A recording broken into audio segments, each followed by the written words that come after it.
Yes, good morning para bukas. Good evening mga kadrox. Ito panggabi tayo at ituturo ko kayo sa mga ginagawa namin dito. Dito akong destino ngayon sa pit number 4. Ang dala ko boom truck pero may kargang tangke na pinagkakargahan ng tubig. Ang tawagin dito ay mud tank. Silipin natin guys kung ano yung ginagawa nila dito. Tara, bullets. Baba tayo guys.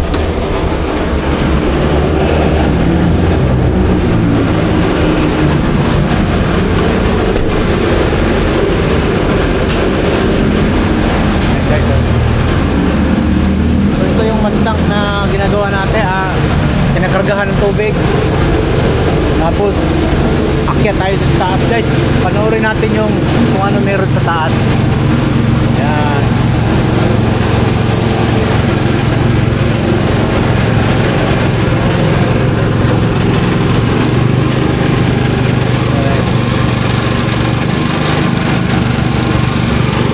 Ingay pala dito.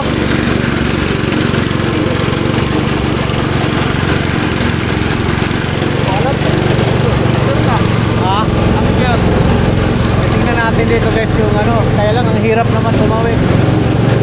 So hinihigop yung tubig kasi na nagbabaon kami ng mga tubo sa ilalim ng lupa, sa ilalim ng kalsada ng Danghari. Siyempre may tubig yun, hinihigop yung tubig, kinakarga dito. Yan.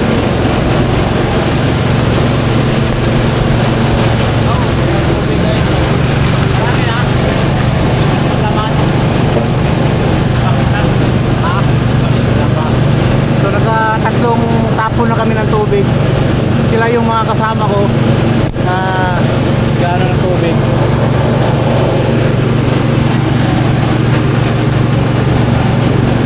Kaya lang mahirap bumaba guys. Kaya lang mag-iingat. Shout out idol. Yung mga kasama ko sa vlog yan sila. Baba tayo ha. Ayan. Dito tayo dun guys. Andito yung crane.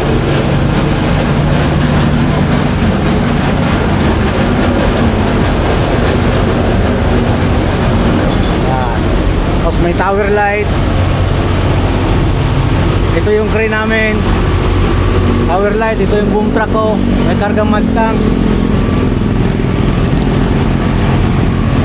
Tapos mga kasama ko dito, mga yahay lang oh. Relax lang. Wala pa kung ano, wala pa nagbaon. Ang hirap ng trabaho namin dito. Shout out! Hirap na hirap pa sila oh. Nakahiga lang. Nahirapan pa. Yan guys. Tingnan natin. Dito naglalaglag ng tubo mga kadrox. Yan. Oh. Kita mo yan oh. So may tubo, nakabungan. Pero tinutulak yan, papasok doon sa loob hanggang makatawid na doon sa kabilang ano, pit, kabilang butas. Yan. Simbisi yung brother ko. Brother! Guys oh, Bigsoon ba, kapatid. Busy oh. Kasama ko sa vlog ko. Kaway ka bro. Yan. Ano yan? Diaper. Yan ang crane namin guys. Bali, nagdadala kami ng tubo. Siya naman nagbababa dito sa butas. Yan. Butas yan.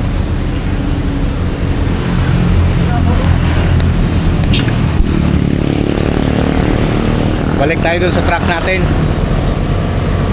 Oh, hirap na hirap sila guys oh, grabe oh. Pagod na pagod yun oh. Balik tayo sa truck mga idol. Yan ang unit ko. Kaya ay lang din ako kasi drive lang ba. Akyat tayo at pahinga na. So, hanggang dito muna mga ka-idol, mga ka-drox. Bye bye.